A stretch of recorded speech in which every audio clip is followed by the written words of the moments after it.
yang terdiri dari Fikri Nasrullah, saya sendiri Kalista Kunti, dan Rama Taufikur Rahman. Yang pertama, silahkan Fikri. Manajemen berasal dari kata manage yang secara umum berarti mengatur. Manajemen secara umum dibagi menjadi 3, yaitu manajemen sebagai ilmu, seni, dan profesi. Dr. Gulick mendefinisikan manajemen sebagai ilmu, sedangkan Mary Parker Follett menjelaskan manajemen sebagai seni. Next.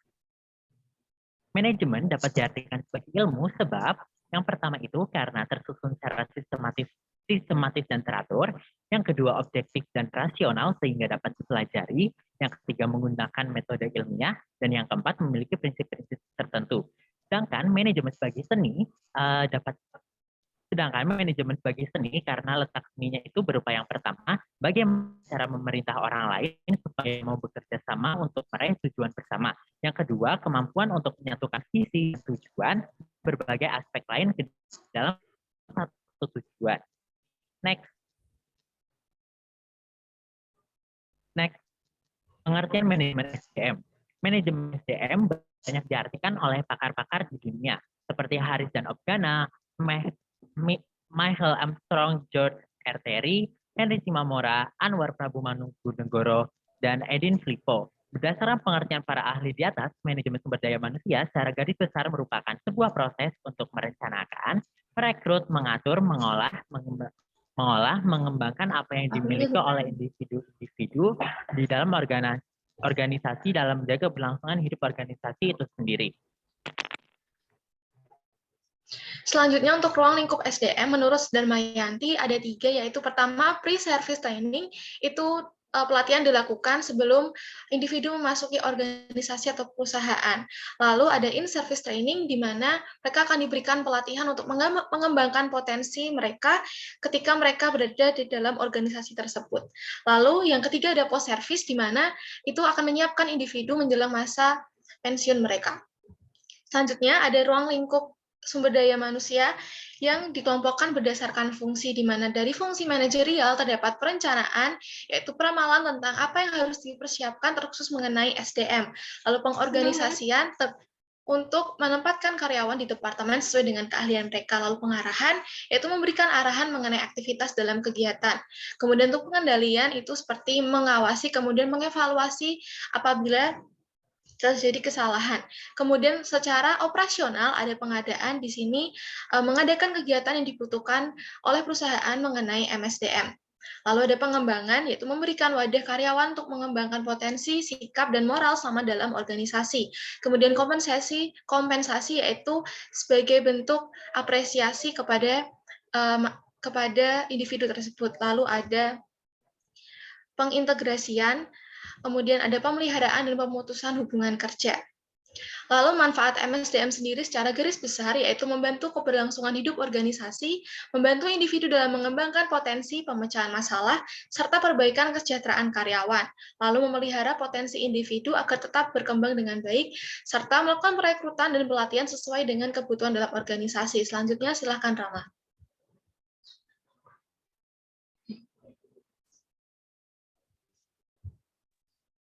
Perbedaan manajemen sumber daya manusia dan manajemen personalia. Manajemen sumber daya manusia merupakan pendekatan yang menganggap manusia sebagai sumber daya, sedangkan manajemen personalia merupakan pendekatan yang memandang manusia sebagai faktor produksi, sehingga harus dimanfaatkan secara produktif oleh organisasi. Kesimpulannya adalah manajemen sumber daya manusia memandang manusia tersebut sebagai aset terpenting bagi perusahaan atau organisasi, sedangkan manajemen personalia menganggap manusia itu sendiri sebagai faktor produksi saja. Next.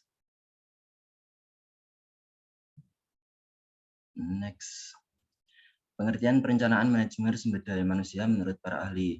Yang pertama ada James Donner mengatakan bahwa perencanaan sumber daya manusia adalah suatu prosedur berkelanjutan yang bertujuan untuk memasak organisasi atau perusahaan dengan orang-orang yang tepat untuk ditempatkan pada posisi dan jabatan yang tepat pada saat organisasi memerlukannya. Yang kedua, Mangkunegara menyatakan perencanaan sumber daya manusia atau perencanaan tenaga kerja dapat diartikan sebagai suatu proses menentukan kebutuhan akan tenaga kerja berdasarkan peramalan pengembangan, pengimplementasian, dan pengendalian kebutuhan tersebut yang berintegrasi dengan perencanaan organisasi agar tercipta jumlah pegawai, penempatan pegawai yang tepat dan bermanfaat secara ekonomis. Waktunya habis. Terima kasih. Assalamualaikum warahmatullahi Nah, kelompok selanjutnya, kelompok 5. Kalau disimulasi sendiri ya, Izin jangan sampai shotgun ya, habis. Pak. Ya, silakan.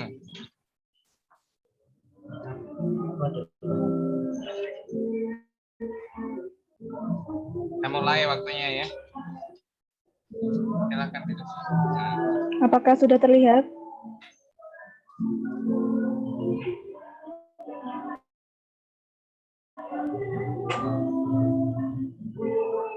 Assalamualaikum warahmatullahi wabarakatuh. Selamat siang Pak Iwan dan teman-teman. Saya Nabila Ramasari bersama dua rekan saya, Nelly Hatisyami dan Sri Wahyuni akan Di saya mempresentasikan belum terlihat manajemen loh ya, nggak sumber tahu daya di manusia. teman-teman lainnya. Ini baru saja terlihat. Oke, teruskan.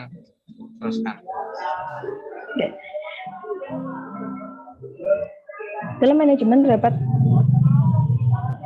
dua manajemen ilmu atau seni, yaitu seseorang dapat mengatur, mengawasi, atau memimpin organisasi dengan karakter, perilaku, serta juga kepemimpinan. Sedangkan untuk ilmu, manajemen bisa dipelajari dan diajarkan pada orang lain.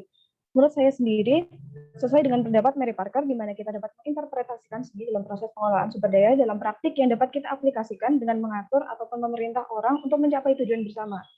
Kalau kita tarik definisi dari MSDM sendiri, yaitu ilmu atau cara bagaimana mengatur korelasi dan peranan sumber daya tenaga kerja yang dimiliki sang individu yang efisien dan efektif, serta dapat digunakan secara optimal agar mencapai tujuan bersama.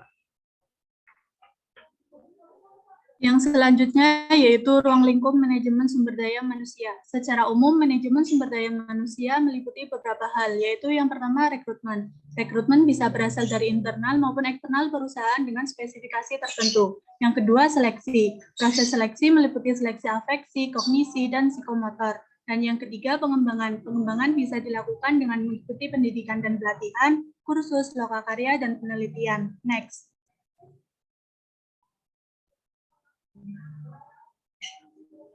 Yang keempat yaitu penempatan. Penempatan harus sesuai antara jabatan dengan kompetensi yang dimiliki. Dan yang kelima yaitu kesejahteraan. Kesejahteraan pegawai akan mempengaruhi semangat dan prestasi kerja para pegawai. Ketika kesejahteraan pegawai terjamin, maka mereka akan berantusias dalam bekerja. Dan yang terakhir yaitu pemberhentian. Pemberhentian merupakan waktu di mana berakhirnya keterikatan kerja antara pegawai dengan perusahaan. Pemberhentian bisa terjadi karena PHK, pensiun, maupun habis kontrak. Next. Mengapa manajemen sumber daya manusia itu penting? Karena paradigma terdahulu, organisasi merupakan sebuah mesin, sedangkan sekarang organisasi dianggap sebagai makhluk hidup di mana terdapat inovasi. Sumber daya manusia dianggap sebagai human capital. Dan kunci dari suksesnya sebuah organisasi terletak pada suksesnya manajemen sumber daya manusia yang ada. Next. Yang selanjutnya ada perbedaan antara manajemen SDM dengan manajemen personalia. Untuk yang pertama, manajemen SDM di sini berhubungan tentang pemberdayaan orang-orang di dalam organisasi tersebut, lebih mengarah terhadap perencanaan tenaga kerjanya dan fokus terhadap pengelolaan tenaga kerjanya. Sedangkan manajemen personalia di sini berhubungan tentang pemanfaatan personalianya, yaitu seperti karyawan, dan fokus terhadap tenaga kerjanya, misalnya seperti bagaimana program ataupun kegiatan kerja di dalam organisasi tersebut. Dan di sini personalia juga dianggap sebagai faktor produksi. Next. Yang selanjutnya ada pengertian perencanaan SDM.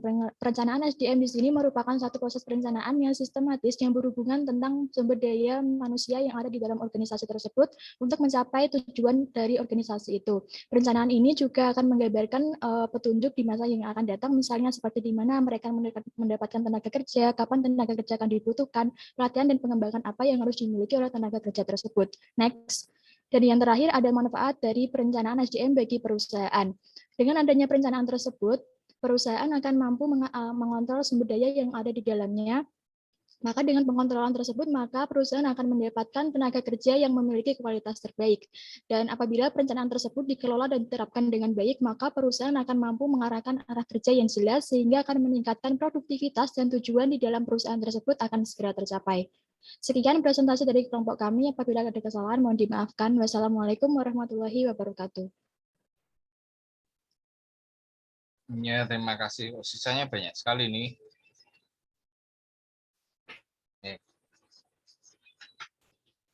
Di presentasi Anda, ini ya, di presentasi Anda sudah tampil berdasarkan poin-poin, walaupun masih ada kelompok yang sisanya banyak sekali. Nah, sisanya banyak sekali kan ya berarti saya menjelaskan kurang deep ya, kurang deep. Walaupun demikian, misalnya presentasi waktunya kurang ya, ini berarti Anda tidak mensimulasi atau tidak berlatih dulu sebelumnya. Mestinya sebelum tampil pengambilan nilai dan sebagainya, ya Anda itu simulasi bertiga. Kemudian untuk minggu depan ini tugasnya sudah saya berikan Anda paham ya di kelas lain, tugasnya dapat dulu itu Rabu ya. Anda ini Jumat minggu depan tugasnya nanti yang job 2 dikumpulkan. Jadi kita akan mengembangkan artikel-artikel dan diskusi. Nanti simulasi ya kita melakukan simulasi. Tapi di desainnya kita mahasiswa memahami tema besarnya yang ke depan adalah future HR.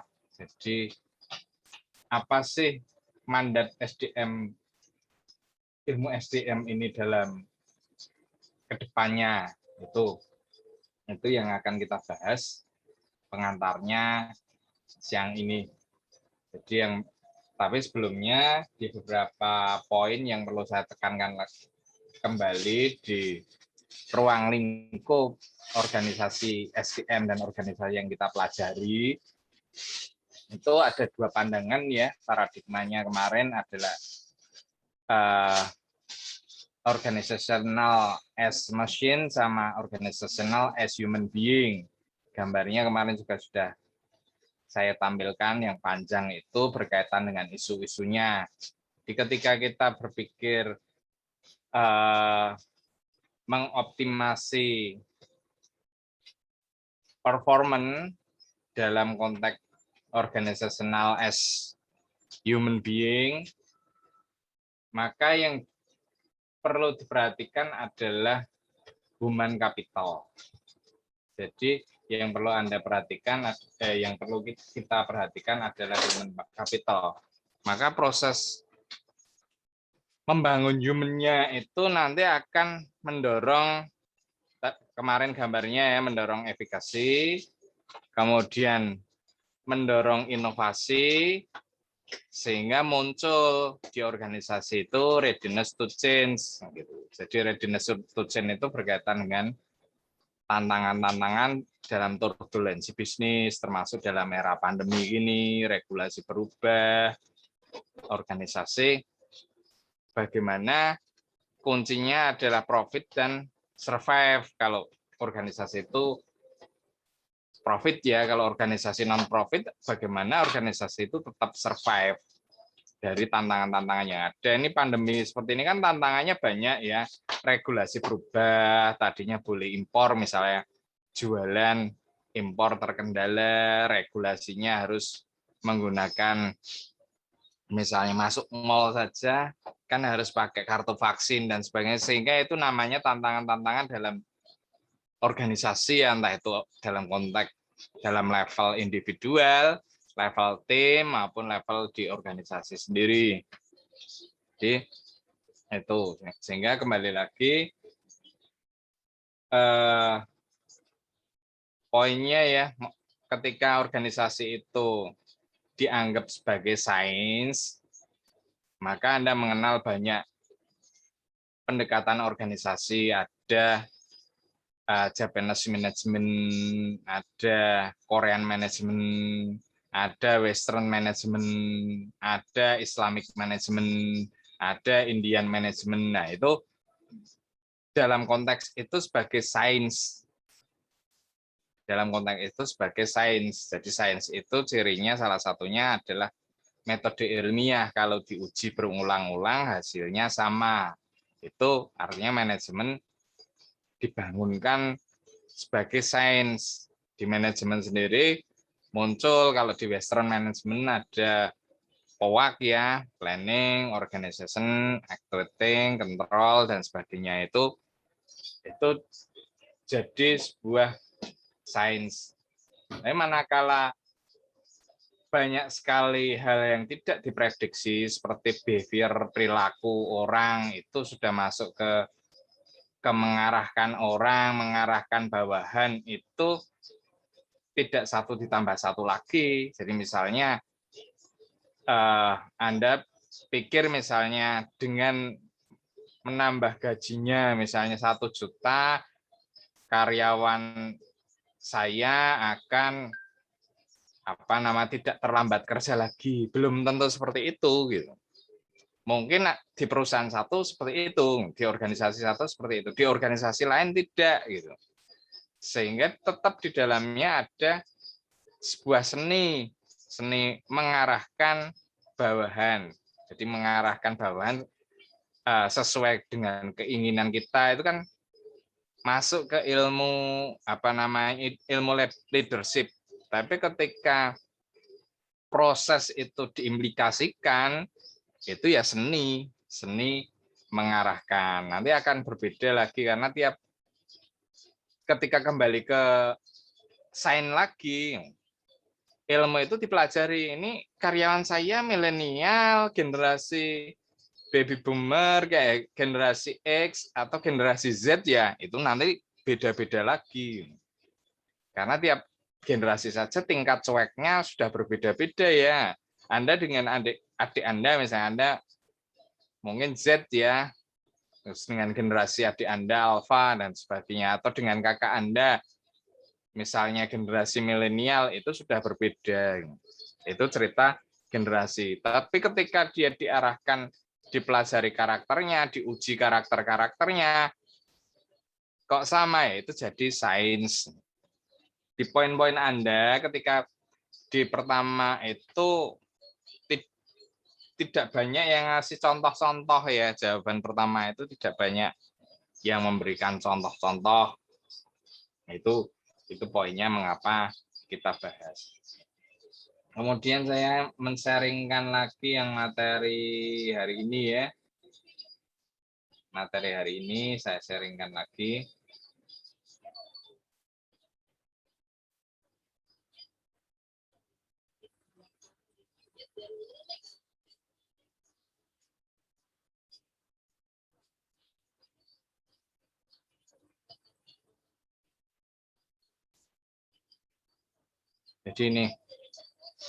Jadi nanti tema besarnya Future HR itu saya menggunakan bukunya ini ya. Yang tadi kayaknya sudah difoto. HR from the Outset In. Seek Competence for the Future of Human Resource. Ini dari Dave Ulrich. Yang satu lagi Delivering Result. A New Mandate, ini New Mandate Human Resource Professional, ini juga dari Ulrich. Kemudian untuk menjawab poin-poin soal yang ada di job kedua, ini Anda melihat di YouTube ya, di YouTube ketik saja Dave Ulrich. Ulrich-nya tulisannya seperti ini, ULRICH, Ulrich, Dave Ulrich. Kemudian HR Future atau Future HR. Anda lihat videonya. Jadi seperti itu.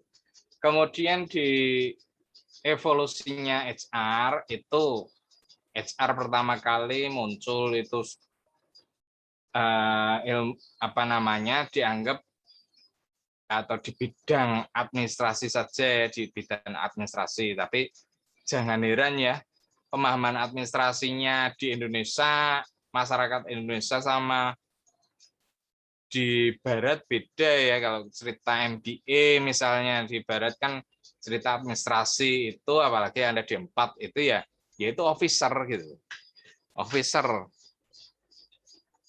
Bukan nek di kita kan mungkin administrasi pahamnya tukang motokopi, memberesi pekerjaan surat menyurat dan sebagainya seperti itu.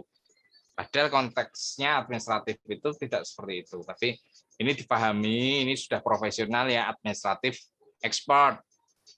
Itu Nek dulu sebelah kiri Anda lihat, ini banyak lari ke proses. Kalau Pak Iwan banyak cerita kemarin kan proses bagaimana mengelola sumber daya yang tangible. Tapi kalau ke kanan, semakin ke kanan, ini yang dikelola adalah sumber daya yang intangible, gitu. Intangible kemarin apa itu? Sumber daya yang tidak tampak, gitu. Tapi itu ada. Kenapa people itu banyak dibangun ya di dalam konteks SDM saat ini ya, itu isunya kemarin tadi. Isunya ada dua ini, mengapa people dibangun, ada employee champion sama change agent. Jadi yang pertama kali muncul kalau di evolusinya dari Ulrich ya. Jadi Anda mulai paham dengan kenapa Pak Iwan ngambil bukunya Ulrich, enggak bukunya yang lainnya dan sebagainya, atau yang dosen-dosen dalam negeri deh. Ya karena merujuknya apa? 50 Thinkers gitu loh. Ulrich itu termasuk pemikir di 50 Thinkers. Jadi Anda ya sering mengunjungi siapa sih tokoh manajemen, karena Anda kan belajar di AB administrasi bisnis. Administrasi bisnis itu ya ilmunya administrasi dan ilmu manajemen gitu. Administrasi itu bukan berarti tukang fotokopi tadi ya, itu di organisasi enggak seperti itu. Administratif itu ya ngurusi misalnya kenaikan pangkat, kemudian ngurusi pelatihan dan sebagainya. Ini cerita yang paling kuning ini adalah cerita fokusnya ke proses dan fokusnya ke operasional. Ini hari ini, proses-proses yang ada di hari ini makanya kuning, ini paling bawah dan paling kiri, berarti kan fokus ke proses dan fokus ke operasional. Ini expert, tapi expert itu bukan ecek-ecek ya, bukan ecek-ecek atau misalnya kerja tipenya banyak dan sebagainya, itu ya bukan termasuk expert gitu. Ini administratif. Kemudian berkembang menjadi strategic partner. Jadi kalau Anda belajar SWOT, ETOP, SAP dan sebagainya, itu departemen yang umum ada di organisasi itu ada 5. Apa saja? Departemen produksi, departemen personalia atau departemen HR ya, sekarang berkembang jadi HR, departemen, kemudian departemen keuangan, pemasaran, kemudian akuntansi. Terus muncul departemen ke-6, departemen IT. Karena IT atau teknologi itu sudah jadi berdiri sendiri karena semakin nilai strategis yang ada di sana. Nah, tugasnya SDM itu adalah menemani atau beraliansi dengan manajemen lini tadi, manajernya pemasaran, manajernya produksi dan sebagainya. Sehingga berkaitan dengan ini kok ada orang baru di produksi saya, misalnya di penggergajian dan sebagainya, tapi kok dia nggak mudeng-mudeng caranya ngergaji yang bagus dan sebagainya. Nah, itu tugas dari HR, departemen HR adalah yaitu di manajemen ini membantu pelatihannya, membantu bagaimana pengetahuan diajarkan, membantu membangun kepercayaan diri dari anggota-anggota organisasi. Jadi membantu manajemen ini memberesi masalah. Demikian juga di pemasaran juga ada masalah dan sebagainya. Bagaimana membuka pasar atau membuka kantor di luar negeri dan sebagainya untuk menjual produk misalnya. Misalnya produk mie instan dibuka di misalnya Saudi Arabia dan sebagainya. Ini tugasnya manajemen dari SDM ini di evolusi kedua ya, ini menjadi strategic partner gitu. Kemudian berkembang lagi ke kanan. Ilmu HR menyadari pentingnya people, pentingnya orang-orang yang terlibat di dalamnya, kemudian berkembanglah evolusinya menjadi employee champion. HR itu harus jadi employee champion. Nah, employee champion itu bagaimana sih? Ya juaranya karyawan gitu. Artinya ya ketika ada permasalahan-permasalahan dalam organisasi, HR itu ya tampil menjadi jembatan, menjembatani antara karyawan dengan pemilik atau manajemen puncak. Gitu. Sehingga ketika ada ketidaknyamanan kerja dan sebagainya, karyawan itu bisa mengandalkan departemen HR. Jadi HR itu ya jadi pelindung dan mendorong. Jadi mencapai memotivasi seseorang dan membangun kompetensi mereka. Itu dari cerita evolusi ketiga. Kemudian evolusi keempat, ceritanya HR itu menjadi agen perubahan. Yang kemarin Pak Iwan cerita di Readiness for Change. Jadi yang bagian yang saya share kemarin itu adalah ya sudah hasil bacaan panjang ya, sehingga ketika kita berbicara yang orange ini change agen itu adalah HR itu membantu dalam agen perubahan. Nah, perubahannya gimana sih? Nah, perubahan yang Anda pahami itu seperti halnya perubahan transformasional. Ini managing transformational and change ya. Di situ transformasional itu misalnya digitalisasi, misalnya seperti digitalisasi di KAI, misalnya kereta api sekarang berbeda dengan yang dulu. Nah, yang dulu mungkin 5-6 tahun ke belakang pergi ke kereta api itu langsung pergi bayar tiket pakai uang di loket bisa. Tapi sekarang mulai dihilangkan ya. Mungkin masih bisa gosok-gosok seperti itu, tapi mulai dihilangkan. Nah, mau beli tiket ya sebelum di stasiun. Ya, seperti itu. Itu namanya transformasi. Tadinya orang bisa memberi uang kartal, tapi sekarang menggunakan uang digital atau menggunakan cryptocurrency ya. Cryptocurrency. Anda menggunakan uang digital. Apalagi pengembangannya mungkin banyak sekali uang-uang digital sekarang, ada OVO, ada GoPay dan sebagainya. Nah, hal seperti itu juga HR membantu perubahan-perubahan yang ada di organisasi.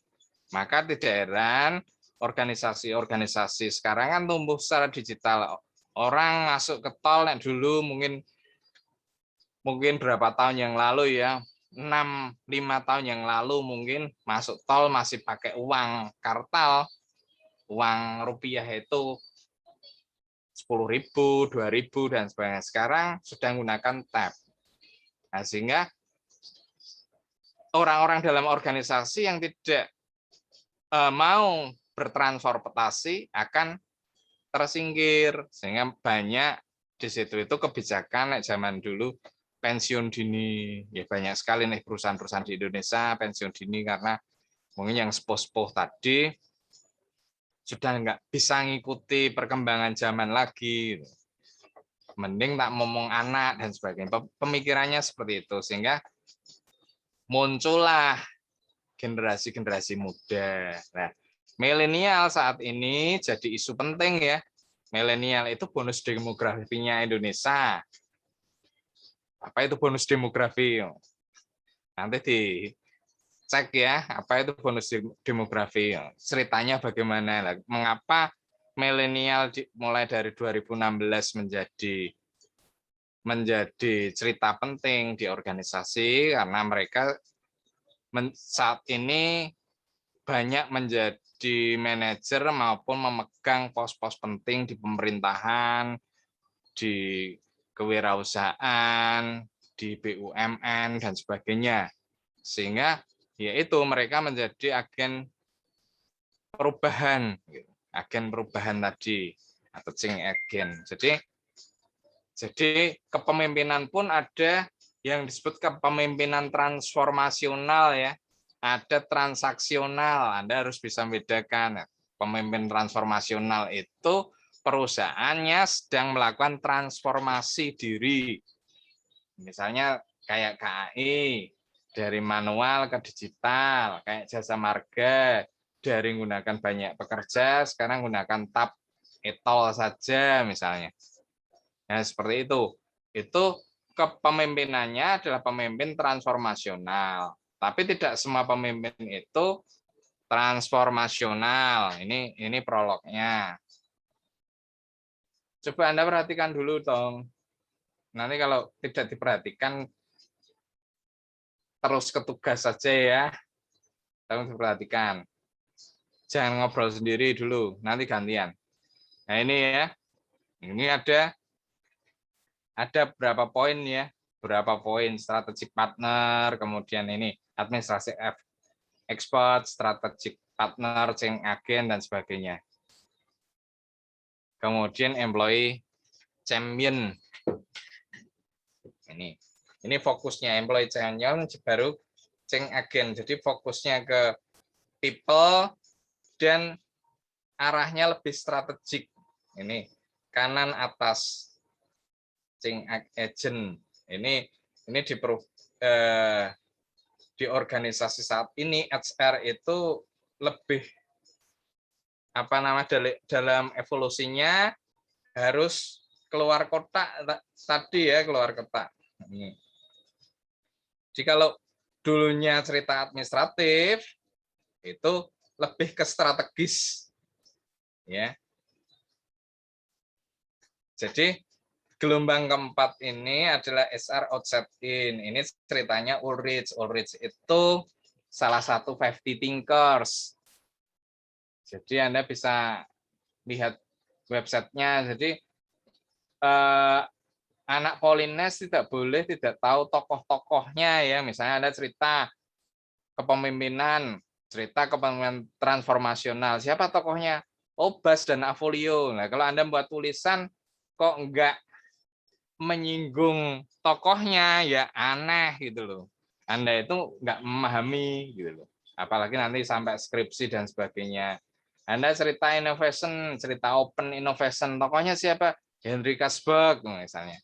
Anda harus memahami dari tokohnya dulu, baru peneliti-peneliti terbaru. Sama kayak Anda nulis tulisan-tulisan kemarin ya, itu mestinya Anda cerita jangan diambil dari teori-teori jadul saja, tapi dikombinasi. Ini tokohnya siapa?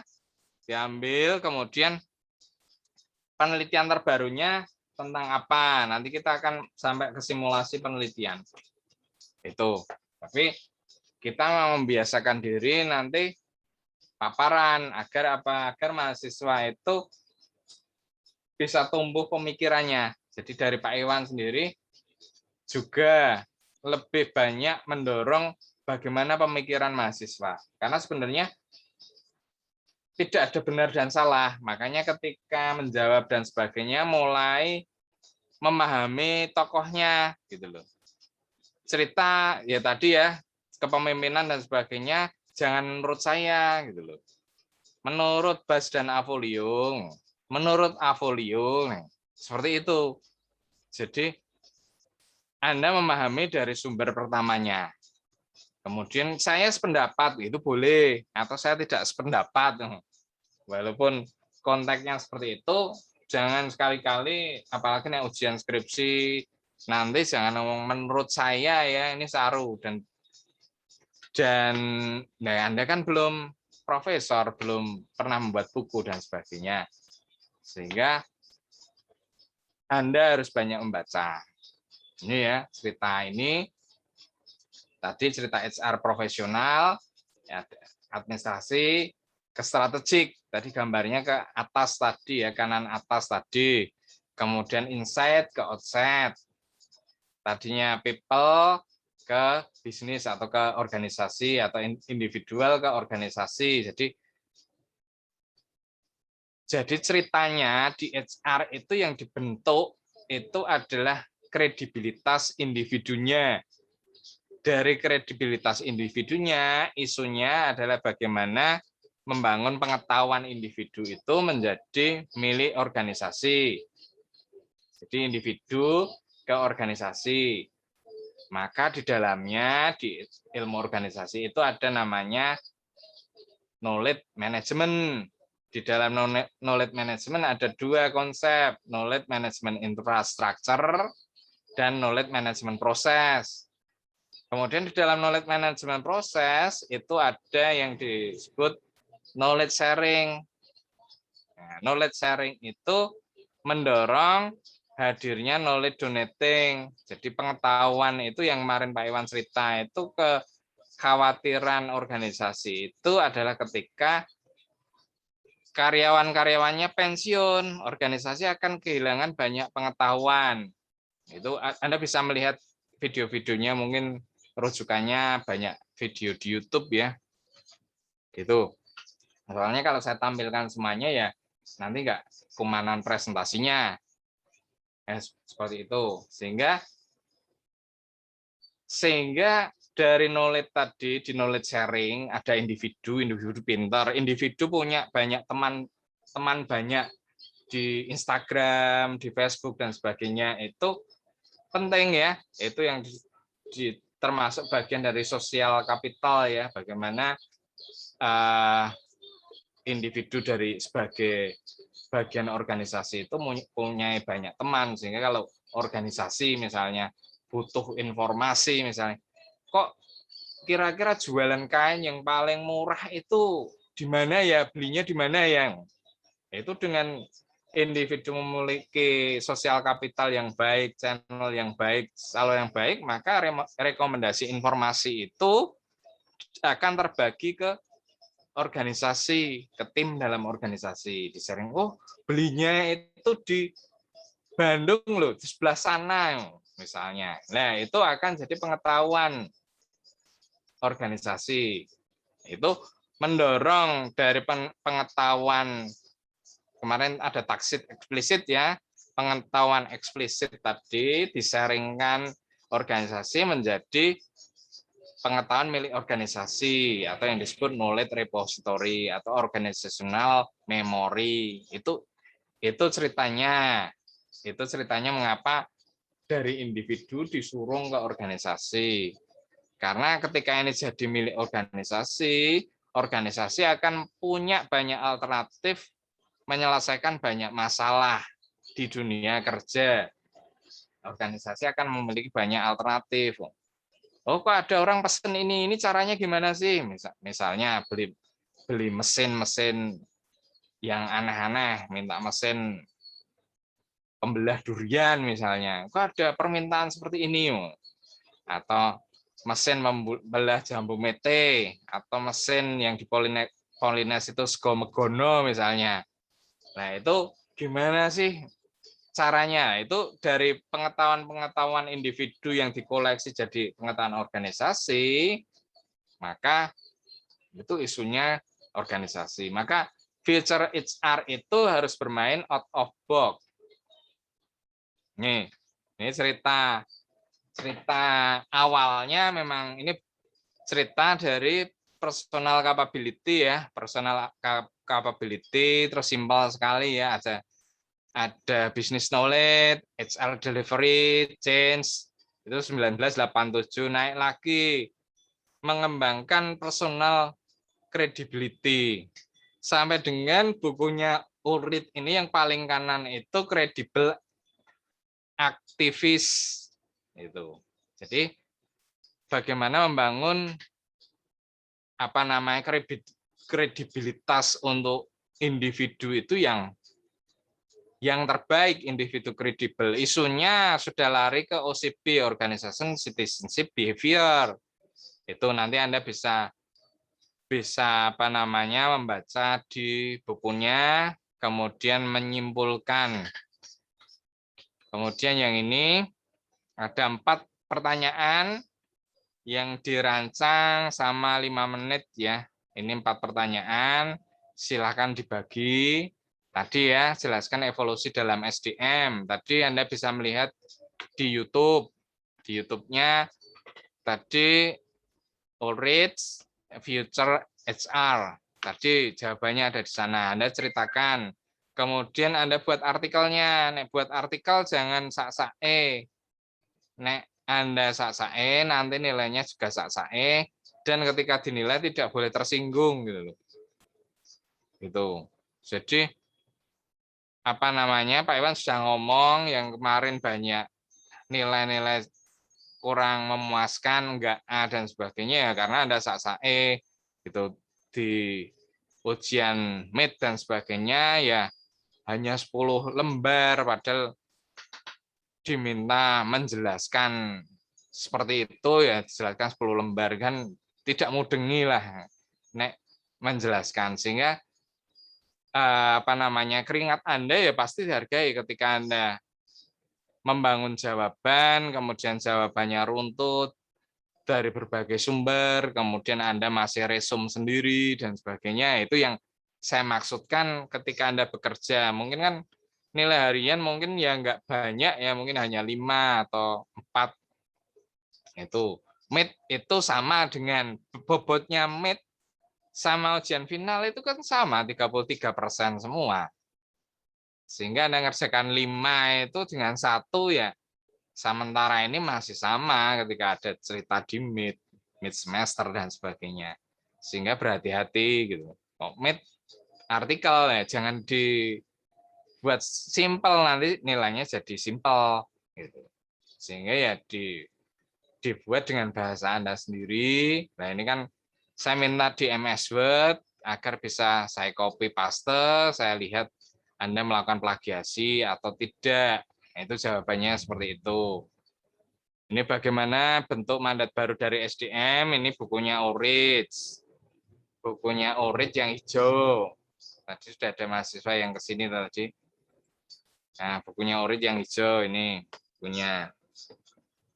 Kemudian konsep next generation HR tadi paradok ya, ini ada di buku hitam tadi. Buku hitam. Nah, nanti ya silahkan dicari di internet. Ada kemarin tak minta nyari di Libgen ada. Nah, Anda menyimak di pertemuan pertama, Pak Iwan sudah mengajari di Inut dulu di Inut dan sebagainya, terus nyari sumber dan sebagainya. Cuma yang mengambil paksa nggak saya ajari. Ya Anda mau belajar di online juga ada. Anda gunakan bagaimana mendownload artikel ilmiah itu Anda juga mungkin dapatkan ya. Karena itu ilegal nggak saya terangkan di online gini. Kalau Anda mau tanya ke kelasmu ya mungkin mereka ahli gitu. Anda cari juga anak-anak riset saya minta diajari juga ahli. Kemudian EndNote atau Mendeley ya. Itu saya wajibkan EndNote sama Mendeley. Hari gini nanti kalau ngirimnya saya belum ngeceki semua, belum terus terang belum saya ceki.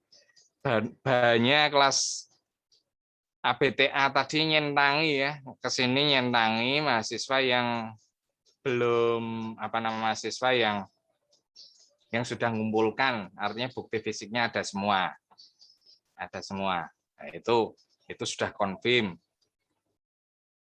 Oke, demikian materinya ya, ini materinya pengantarnya saya berikan, nanti closingnya juga saya melihat dari hasil bacaan Anda, terus yang diminta Pak Iwan kejutkan saya dengan hal-hal baru ya, hal-hal baru yang mungkin belum pernah saya baca ya, malah saya sangat tertarik sekali gitu. Sehingga ya Anda combine nek menjawab mungkin bisa Anda combine, tapi saya banyak merujuk dari buku-bukunya Ulrich sebagai pemikir di SDM.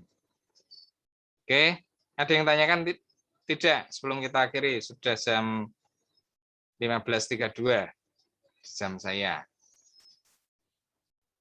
Mohon maaf, Pak. Halo?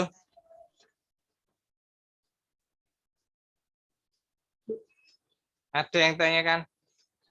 Maaf Pak, izin bertanya. Untuk presentasinya kapan ya Pak? Presentasinya minggu depan. Presentasinya minggu depan, tapi artikelnya dikirimkan Jumat. Tapi presentasinya ya mulai minggu depan. 2 kali toh, seperti hari ini dibagi 5-4. Nah, ada 9 kelompok ya 5-4. Kalau ada 10 kelompok ya 5-5.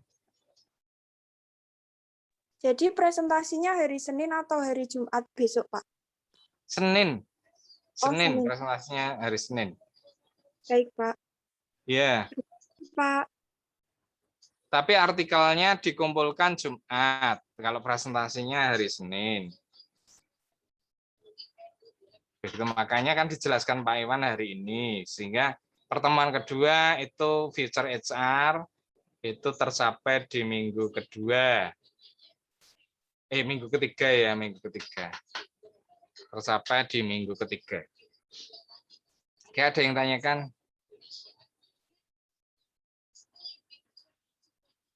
Ada yang tanyakan, sehingga nanti sebenarnya nih Anda mau nyuri start di saya, ya ketika soalnya itu sudah muncul di kelas sebelah, ya Anda tanya, itu jangan menunggu hari Jumat, karena waktunya Anda dilalah ditaruh pertemuan keduanya di hari Jumat, padahal saya ngebahas soal baru kan di pertemuan kedua. Jadi, ya nek Anda bisa gabung di kelas sebelah ya nggak apa-apa, saya berikan sekalian, nek bisa, nek nggak bisa, soalnya itu ditanyakan dulu, capture soalnya apa sih, terus Anda mulai bekerja, gitu.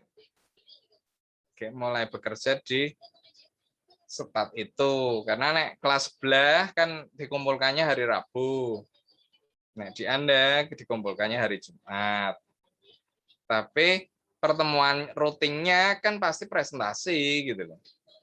Presentasi kan ada di Anda ngeresumkan ini hasil bacaannya, ini kan Anda kerjakan, membaca gini ya, Anda baca dulu, Anda buat poin-poinnya dari hasil bacaan itu. Nah, makanya segera dicari bukunya, gitu loh. Dapat nggak dapat kopi buku saya nggak apa-apa, tapi harus dikembalikan di hari itu juga. Begitu, tidak dipinjam lama. Karena selama ini buku-buku saya dipinjam anak-anak skripsi, dipinjam mahasiswa, itu jarang kembali ya. Makanya ya tak tunggu gitu loh. Tak tunggu. Sekarang saya nek buku-buku agak tegas, karena banyak sekali buku yang hilang dipinjami mahasiswa. Itu. Sehingga kalau Anda mau nyari di online, kayaknya ada di online. Ada, silahkan di print. Nanti kita merujuknya ke buku yang sama. Itu. Ada lagi yang ditanyakan enggak? Itu cara cerdas memberesi masalah ya, sehingga Anda bonusnya lebih panjang, tapi soalnya nih Anda tunggu hari Jumat kayak gini kan ya Anda kesenan kan hanya berapa hari gitu loh. Tapi kalau Anda mencari startnya dari anak-anak kelas sebelah yang ketemu saya hari Selasa, kan Anda masih punya rentang dari Rabu sampai Minggu untuk mencari jawabannya soal, dibuat PowerPoint-nya, nanti dibaca dulu. Nah, baru nek Jumat Pak Iwan jelaskan, itu malah Anda sudah bisa bertanya di bagian mana yang Anda tanyakan. Tapi tema job kedua adalah Future HR gitu. Apa sih tantangan SDM di masa datang? Itu juga introducing ya, masih pengenalan mengenai HR. Itu. Yang ini HR, ini bukunya yang apa namanya, outside in ya, halaman 46 ini malah ada halamannya, evolution kompetensi model ini ada. Gitu, kira-kira ada yang tanyakan tidak? Silakan pengantar untuk job 2. Jadi pengantar untuk job 2 saya berikan. Silakan, kalau tidak ada kita akhiri saja. Silakan Anda mulai bekerja. Nanti kita presentasinya di 2 sesi ya. Diambil 5-4. Kayaknya di kelas Anda skemanya 5-4. 5 di pertemuan pertama, 4 di pertemuan kedua. Oke, demikian pertemuan hari ini. Terima kasih atas perhatiannya. Selamat sore. Wassalamualaikum warahmatullahi wabarakatuh. Waalaikumsalam warahmatullahi wabarakatuh. Terima kasih, Pak. Terima kasih, Pak.